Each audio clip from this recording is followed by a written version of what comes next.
سیدنا رسول اللہ صلی اللہ تعالیٰ علیہ وسلم نے فرمایا، یقیناً اللہ تعالیٰ روز قیامت بندہ مومن کو اپنا قرب عطا فرمائے گا، اسے اپنے لطف و کرم کے ساتھ مخلوق کی نظروں سے چھپا کر پوچھے گا، کیا تو فلاں گناہ جانتا ہے؟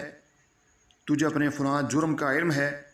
بندہ عرض کرے گا، جی اے میرے رب، یہاں تک کہ رب تعالیٰ بندے سے اس کے سارے گناہوں کا اعتراف کروائے گا اور بندہ سمجھے گا کہ وہ ہلاک ہو گیا۔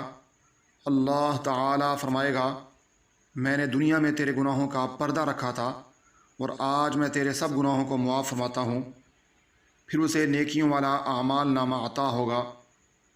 کفار و منافقین کے بارے میں گواہی دینے والے یعنی فرشتے کہیں گے، یہی وہ لوگ ہیں جنہوں نے اپنے رب کے بارے میں جھوٹ بولا تھا، خبردار ظالموں پر اللہ کی لعنت ہو۔